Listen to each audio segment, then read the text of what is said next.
Hello friends, welcome to Unacademy. आज हम बात करेंगे आईआईएम विशाखापट्टनम के सिलेक्शन क्राइटेरिया और एडमिशन प्रोसीजर के बारे में। वीडियो शुरू करने से पहले आपको मैं अपने बारे में बता दूं। मेरा नाम है प्रशांत चौधरी। मेरा कैट 2020 में 99.93 परसेंट आया है। इसमें मेरा क्यूए में 99.96 और डीआईएलआर में 99.77। मुझे नियरली 4 साल का टीचिंग एक्सपीरियंस है। वीडियो शुरू करने से पहले आप हमारे चैनल को सब्सक्राइब कर सकते हैं ताकि इस तरह की कोई भी वीडियो आए तो आपको पता चल जाए। हम फ्री जीडीपीआई वेट प्रिपरेशन बैचेज स्टार्ट कर रहे हैं, तो वो आप ज्वाइन कर सकते हैं। वो बहुत जल्दी स्टार्ट हो रहे हैं। अब हम बात करते हैं आईआईएम विशाखापट्टनम में एडमिशन के लिए एटलीस्ट आपको कितना का 8% चाहिए।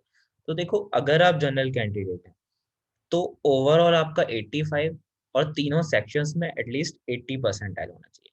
सिमिलरली ईडब्ल्यूएस के लिए ओवरऑल 75 एंड सेक्शनल, तीनों सेक्शनल 70 होने चाहिए। सिमिलरली फॉर ओबीसी आप अपनी कैटेगरी के अकॉर्डिंग यहाँ पे मिनिमम कैट परसेंटाइल देख सकते हैं। ये आपका जरूरी नहीं है, अगर आप इतना परसेंटाइल है तो आपको क्लियर हो ही जाएगा, मतलब कि आपका पीआई के लिए कॉल आएगा, लेकिन एटलीस्ट इतना चाहिए।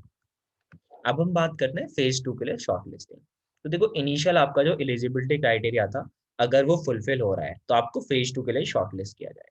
इसके लिए इनके अलग से फॉर्म आते हैं जो कि फर्स्ट वीक ऑफ अप्रैल में आएंगे। वो आपको फिल करना होगा। अगर आप फिल करते हैं, इसका मतलब आप आईआईएम विशाखापट्टनम में इंटरेस्टेड हैं और वो आपको पीआई का कॉल करने के लिए कंसिडर करेंगे।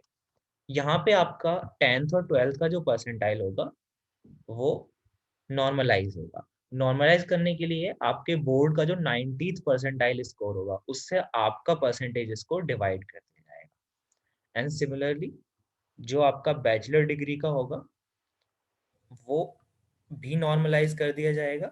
एंड अगर आपका फाइनल स्कोर पेंडिंग है, मतलब कि आप फाइनल ईयर में हैं, तो आपका जो है फाइनल ग्रेजुएशन स्कोर इनकम्प्लीट वाला, मतलब कि आपका लाइक 6 सेमेस्टर का कोर्स है एंड 5 सेमेस्टर तक का आपका रिजल्ट आ चुका है, तो आपका जो बैचलर डिग्री का परसेंटेज होगा वो 5 सेमेस्टर का ही काउंट कर लिया जाएगा।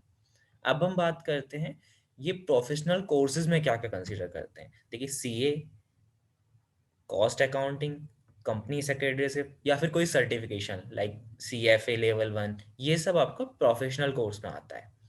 अब हम बात करते हैं वर्क एक्सपीरियंस के लिए जो इनका फॉर्मूला है। अगर आपका 36 मंथ से ज़्यादा वर्क एक्स है तो ये आपके 8 पॉइंट कंसिडर करेंगे, जो कि मैक्सिमम होगा। अगर आपका 36 मंथ से कम है एक्सपीरियंस तो 8x/36।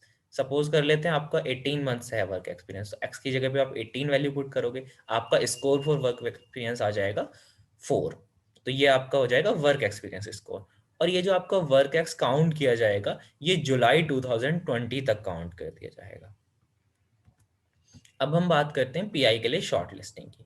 तो देखो, पीआई शॉर्ट लिस्टिंग में एक कैट को 40% वेटेज देते हैं, आपके 10th बोर्ड को 10%, 12th बोर्ड को 10%, बैचलर डिग्री को सबसे ज़्यादा वेटेज है वो है 18%, डाइवर्सिटी को 10%। ये डाइवर्सिटी फैक्टर केवल फीमेल एंड ट्रांसजेंडर को मिलेगा या फिर नॉन इंजीनियर को मिलेगा। आप अगर इनमें से किसी भी कैटेगरी में आते हैं तो आपको मिलेगा। तो ये डाइवर्सिटी फैक्टर केवल इंजीनियर एंड मेल कैंडिडेट को नहीं मिलेगा। सेकंड पॉइंट आता है वर्क एक्स। तो वर्क एक्स का 12% वेटेज है। अब जो 40% वेटेज कैट का था उसमें देखो, क्यूए का 10 पॉइंट्स, डीआईएलआर का 16 पॉइंट और वीएआरसी का 14 पॉइंट्स। तो यहाँ पे जिन बच्चों का वीएआरसी और डीआईएलआर में स्कोर ज्यादा है उन्हें फायदा होगा। अब हम बात करते हैं इंटरव्यू कंडक्शन की। देखो, इनका एक ये यूनिक रूल है।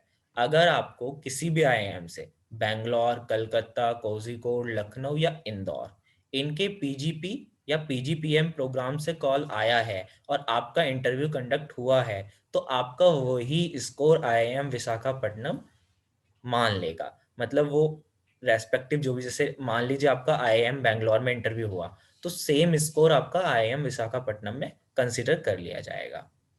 एंड अगर आप इन किसी आईआईएम से शॉर्टलिस्ट नहीं हुए हैं और इंटरव्यू आपका नहीं हुआ है तो आप यहाँ से अलग भी, मतलब पीआई जो आपका होगा वो आईआईएम विशाखापट्टनम कंडक्ट कराएगा। नेक्स्ट थिंग आती है आपका फाइनल सिलेक्शन क्राइटेरिया। तो देखो, आपका यहाँ पे पीआई का वेटेज होता है 25%, कैट का वेटेज होता है 25%, 10th के बोर्ड का वेटेज 5%, 12th के बोर्ड का वेटेज 5%, बैचलर डिग्री का वेटेज 10%, डाइवर्सिटी का वेटेज यहाँ पे बहुत ज़्यादा है जो कि 20% है। और आप या तो फीमेल एंड ट्रांसजेंडर कम्युनिटी में आते हैं या फिर नॉन इंजीनियर हैं, तो आपको ये डाइवर्सिटी फैक्टर में पूरा वेटेज मिलेगा। सेकेंड थिंग आती है वर्क एक्सपीरियंस। तो वर्क एक्सपीरियंस का यहाँ पे 10% वेटेज है। तो ये था IIM विशाखापट्टनम का सिलेक्शन क्राइटेरिया। मैं अगेन बता दूं, हम लोग free GDPI preparation batches start कर रहे हैं, आप वो जरूर ज्वाइन कर लें क्योंकि वो एब्सोल्युटली फ्री है और आपको बहुत अच्छे से प्रिपरेशन कराई जाएगी। और आप इस तरह की वीडियो देखने के लिए हमारा चैनल सब्सक्राइब कर सकते हैं। Thank you.